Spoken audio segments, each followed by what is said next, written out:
안녕하세요. 여러분, 지난 영상에서 우리는 주방에 있는 채소들을 살펴봤습니다. 신장 건강을 돕고 매일 기능을 향상시켜주는 조용한 동맹자들이었죠. 하지만 이야기는 여기서 끝나지 않습니다. 오늘은 우리가 일상적으로 자주 먹는 평범한 음식 하나를 다음 단계로 탐구해 보겠습니다. 겉보기엔 단순해 보이지만 장기적으로 신장 건강에 상당한 영향을 미칠 수 있습니다. 쌀이 신장에 미치는 놀라운 영향. 한 가지 질문을 드려볼게요. 여러분은 언제 마지막으로 접시에 담긴 쌀을 진지하게 생각해 보셨나요? 다이어트 때문이 아니라 신장 기능을 건강하게 유지하는 데 도움이 될 수 있는지 궁금해서요. 많은 분들이 이를 전혀 신경 쓰지 않습니다. 익숙함과 따뜻함 때문에 습관적으로 즐기죠. 그러나 모든 쌀이 신장 건강에 똑같이 영향을 주지는 않습니다. 어떤 종류는 신체의 자연적인 여과 시스템을 부드럽게 지원하고 내부 부담을 줄여주지만 다른 종류는 뚜렷한 신호 없이 서서히 신장에 부담을 줄 수 있습니다. 오늘 영상에서는 신장 기능을 부드럽고 지속적으로 지원할 수 있는 3가지 최고의 쌀 종류를 소개하겠습니다. 각 옵션이 어떻게 작용하는지, 왜 다른 것보다 나을 수 있는지 설명하고 신장이 최대한 이득을 볼 수 있도록 간단한 조리 팁도 알려드리겠습니다. 영상이 끝날 때쯤이면 여러분은 이미 집에 있는 재료로 신장 부담을 줄이고 신체 균형을 돕는 쌀 선택을 명확히 이해하게 될 겁니다. 시작하기 전에 매주 신장 건강 팁을 공유하는 채널이니 구독 부탁드려요.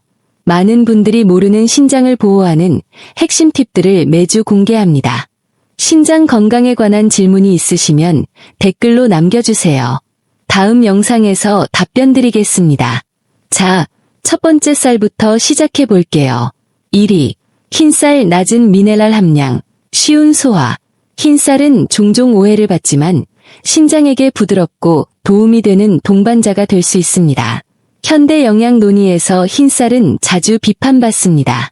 많은 사람이 가치가 없거나 건강에 해롭다고 단정짓죠. 특히 청정식단이나 신장 보호에 관심 있는 분들이 그렇습니다. 하지만 신장이 스트레스를 받거나 민감한 상태라면 흰쌀은 중요한 역할을 할 수 있습니다. 현미나 통곡물과 달리 흰쌀은 도정 과정을 거쳐 칼륨과 인이 풍부한 외층을 제거합니다. 이 간단한 과정으로 흰쌀은 미네랄이 적은 순환 에너지원이 됩니다. 이게 왜 중요한가요? 신장에 추가 부담이 가해질 때 혈중 칼륨과 인 수치가 높아지면 균형 유지를 위해 더 많은 노력이 필요합니다. 신장은 미네랄을 여과하고 조절하는 핵심 역할을 하죠. 시간이 지나면서 이런 부담이 쌓이면 피로, 체액 저류, 신체 불편감이 생길 수 있습니다. 흰쌀은 칼로리를 제공하면서 미네랄 섭취를 최소화해 신장의 여과 부담을 줄여줍니다. 덕분에 신장은 체액 조절과 내부 균형 유지 같은 본연의 역할에 집중할 수 있죠. 신장을 정교한 여과 시스템으로 생각해 보세요. 과도한 미네랄 유입은 압력을 높이고 효율을 떨어뜨립니다. 흰쌀은 균형 잡힌 안정적인 에너지원으로 몸에 필요한 만큼만 공급하면서 과부하를 피합니다. 그래서 신장 친화적 식단에 잘 맞는 경우가 많습니다. 흰쌀의 또 다른 장점은 소화가 쉽다는 점입니다. 빠르게 분해되고 위에 부담이 적으며 소화관을 거의 자극하지 않습니다. 블로팅이나 피로, 저에너지를 겪는 분들에게 무겁거나 복잡한 음식은 소화에 더 많은 자원을 소모해 다른 시스템에 부담을 줍니다. 흰쌀은 부드럽고 쉽게 흡수되는 칼로리를 제공해 신체가 체액 균형 유지와 노폐물 배출 같은 필수 기능의 에너지를 아낄 수 있게 합니다. 현실적인 기대를 가져야 합니다. 흰쌀 하나만으로는 완전한 영양을 제공하지 않습니다. 섬유질과 미량 영양소가 통곡물보다 적기 때문에 가볍게 익힌 채소, 신선한 허브, 적당한 양의 저지방 단백질과 함께 먹는 게 중요합니다. 조리법도 핵심입니다. 여러 번 씻으면 표면 전분이 제거되어 더 가벼운 식감과 소화가 좋아집니다. 평소보다 물을 조금 더 넣어 부드럽고 푹신하게 지으면 소화에 더 좋습니다. 동시에 진한 소스, 과도한 소금, 가공된 양념은 피하세요. 이런 것들이 흰쌀의 장점을 약화시킬 수 있습니다. 흰쌀 장점 요약 앤드 조리 팁. 신장 친화적 식단에서 조심스럽게 사용하면 흰쌀은 안정적인 에너지를 주면서 불필요한 내부 부담을 줄이는 부드러운 기반이 됩니다. 낮은 미네랄로 신장 부하를 가볍게 해줍니다. 하지만 어떤 분들은 더 풍미 있고 향이 좋으며 지속적인 에너지를 주는 대안을 원할 수 있습니다. 2위, 바스마티 쌀, 안정적인 에너지, 낮은 혈당 지수. 바스마티 쌀이 그 해결책입니다. 바스마티는 긴 나달 품종으로 완벽하게 지었을 때 매력적인 향과 푹신한 식감으로 유명합니다. 흰 바스마티도 흰쌀처럼 외층이 제거되어 칼륨과인 함량이 낮습니다.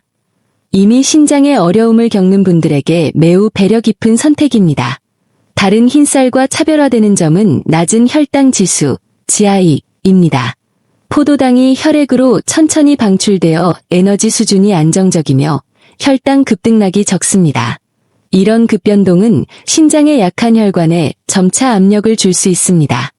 미네랄 균형과 혈당 조절 외에도 바스마티는 뛰어난 소화성을 자랑합니다. 피로, 블로팅, 소화 민감성이 있는 분들에게 몸이 독소 제거, 체액 조절, 전해질 균형 같은 중요한 기능에 에너지를 집중할 수 있게 합니다. 자연스러운 가벼운 식감 덕에 적은 양으로도 만족감을 주며 미네랄 섭취를 관리하기 쉽습니다. 실제 사례를 보죠. 62세 마리아는 가벼운 신장 부담을 겪으며 점심 후 무기력함과 저녁에 손, 발 부종을 자주 느꼈습니다. 평소 쌀을 흰 바스마티로 바꾸고 찐 채소와 저지방 닭고기를 곁들인 후 몇 주 만에 식후 피로가 크게 줄었고 에너지가 안정되었으며 사지 부종이 눈에 띄게 감소했습니다. 다른 식단 변화 없이 쌀 종류만 바꾼 결과였습니다. 이 작은 조정으로 신장이 영양 처리를 더 잘하고 미묘한 스트레스 징후가 완화되었습니다. 효과적인 조리가 중요합니다. 여러 번 씻어 전분을 제거하면 나달이 가볍고 푹신해집니다. 평소보다 물을 조금 더 넣어 부드럽게 지으면 미와 신장의 부담이 적습니다. 채소, 향기로운 허브, 적당한 저지방 단백질과 함께하면 몸을 영양 공급하면서 신장 건강을 돕는 식사가 됩니다. 바스마티 쌀 실제 사례 앤드 조리 팁. 바스마티 쌀은 맛있는 주식이자 그 이상입니다. 소화가 쉽고 안정적인 에너지를 주며 과로한 신장의 부담을 줄여줍니다. 신중히 선택하고 적합한 음식과 함께하면 신장 친화적 식단의 기본 요소로 오래 지속될 수 있습니다. 3위, 자스민 쌀, 향기롭고 신장의 부드러움. 또 다른 쌀이 있습니다. 부드러운 식감, 매혹적인 향, 신장에 의외의 이점을 주는 품종입니다. 많은 주방에서 흔하지만 주목받지 못하는 쌀이죠.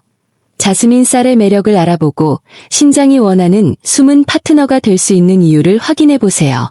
자스민 쌀도 오해를 받습니다. 모든 흰쌀이 같거나 신장 친화적 식단에서 완전히 배제해야 한다고 생각하는 분들이 많죠. 하지만 제대로 준비하면 자스민 쌀은 부드럽고 소화가 쉬운 기반이 되어 과도한 신장 부담 없이 영양을 공급합니다. 도정으로 칼륨과 인이 풍부한 외층 대부분이 제거됩니다. 신장에 부담이 있는 경우 낮은 미네랄 함량이 필수적입니다. 칼륨과 인이 증가하면 신장이 전해질 균형 유지를 위해 더 애쓰게 되고 시간이 지나 피로, 부종, 내부 스트레스가 쌓입니다. 자스민 쌀은 이 문제를 자연스럽게 피합니다. 실제로 조리된 자스민 쌀 1컵은 칼륨 약 50에서 55mg, 인약 58에서 68mg 정도로 일일 요구량의 아주 작은 부분입니다. 몸을 영양 공급하면서 신장 스트레스를 최소화하는 이상적인 선택입니다. 소화 측면도 중요합니다. 부드럽고 살짝 찰진 식감으로 쉽게 흡수되며 소화계에 온화합니다. 소화가 원활하면 신체가 체액 조절, 독소 제거, 전해질 균형 같은 신장 기능에 더 많은 에너지를 쏟을 수 있습니다. 자스민 쌀의 독특한 이점 중 하나는 포도당 대사에 미치는 영향입니다. 중간 정도의 혈당 지수를 가지지만 섬유질이 풍부한 채소, 허브, 건강한 지방과 함께 적정 분량으로 먹으면 혈당을 안정적으로 유지할 수 있습니다. 안정된 혈당은 신장 미세혈관을 보호하고